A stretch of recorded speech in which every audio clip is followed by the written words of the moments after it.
This time a year ago, we explored, at the height of its power, the coronavirus affecting different sports around the world. We had explored how COVID-19 affected the sport's stars, its financial and scheduling aspects, and how they were able to come back from its shutdowns.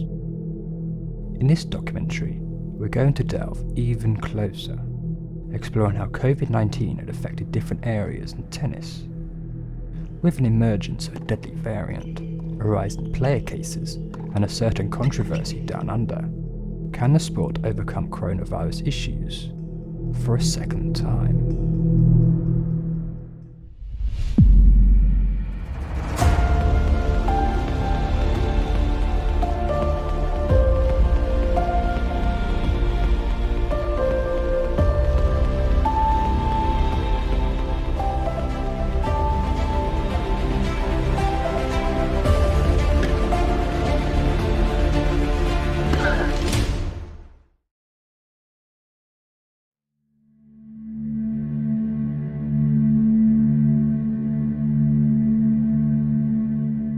When the first of the lockdown started in March 2020, everyone and every sport was heading into the unknown, wondering when this nightmare would be over, and if they would come out of it unscathed.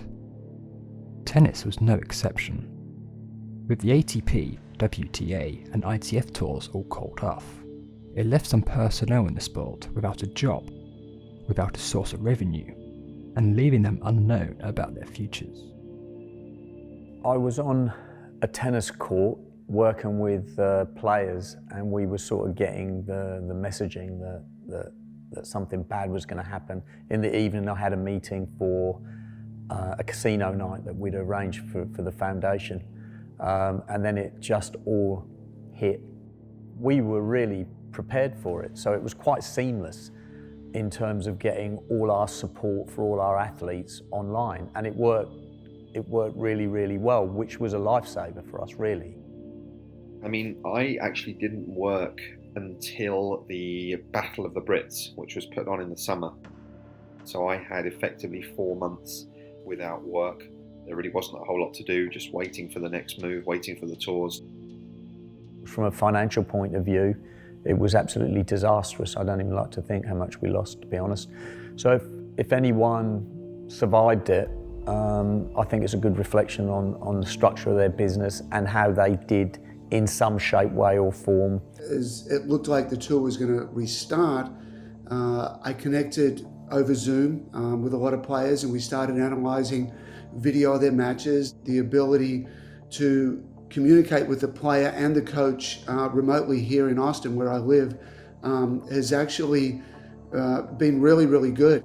You know, coronavirus kind of accelerated that part of my business. I was very fortunate that I could still continue my business during that time.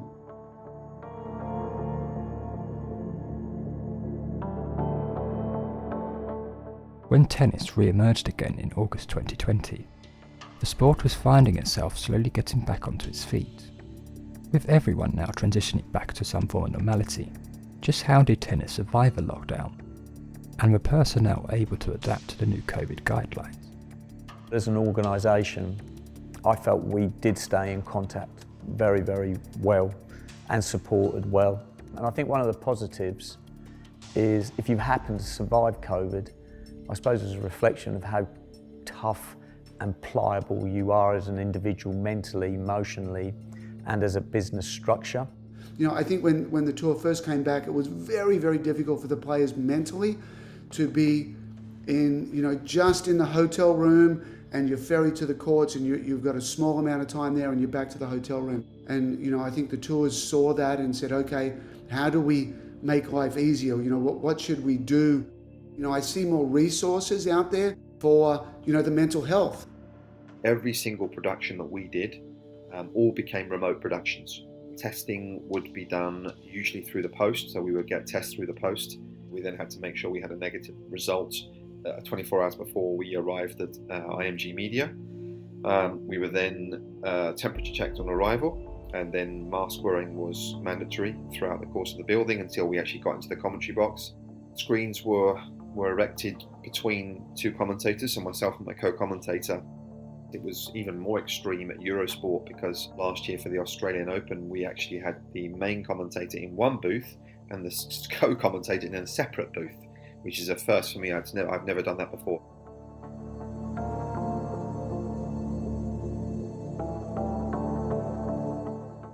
Just like with everything, there was no perfect way of dealing with COVID-19 at its peak, so inevitably, some obstacles and challenges will have to be confronted. With this in mind, what did tennis put in place in order to combat the virus?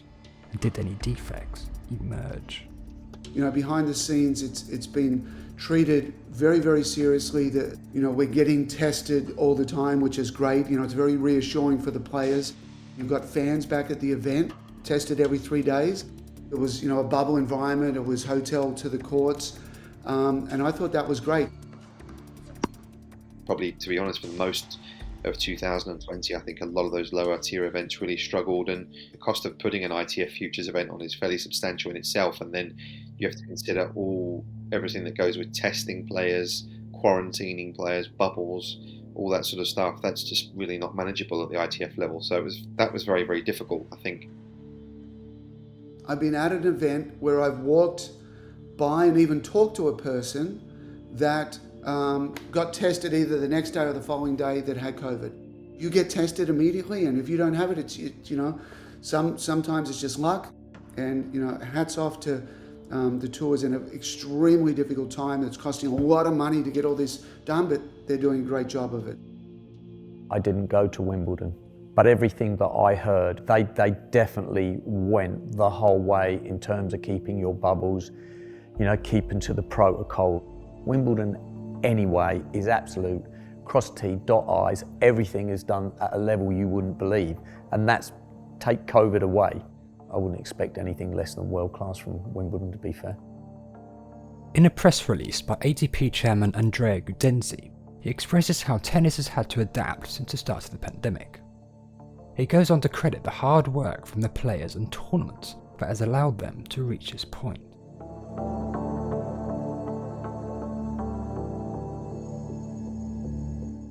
In tennis, the Australian Open is the first Grand Slam of the year. This gives the first indication as to who put in the most work in the winter and who are the standout players for the coming season. However, in the COVID era, this can quickly become irrelevant if there's a COVID outbreak.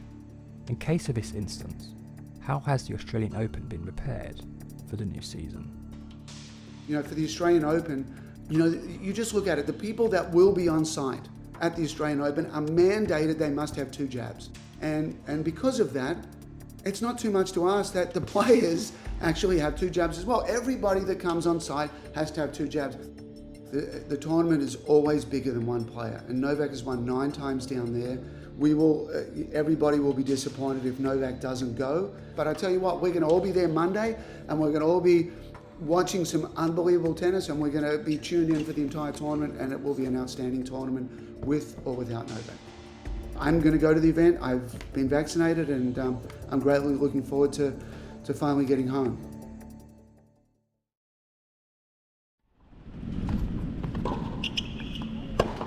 Throughout the pandemic and getting back onto tour, tennis has seen itself juice its way back to some form of normality. The sport has encountered problems along the way, but who hasn't in the COVID era? From losing its first serve to the coronavirus, the way that the tours have dealt with supporting its staff and players with resources for their mental health through the pandemic, and the way they've dealt with different coronavirus situations around the world, suggests that the sport has more than certainly saved itself with a second serve.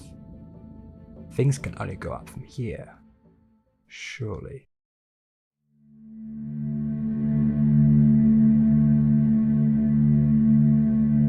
Exemptions that are flying around. In fact, of course, we've just seen one for Novak Djokovic. He's been given an exemption, so he's effectively asked for to play life by a different set of rules to everyone else. To be honest, I'm fairly conflicted by it.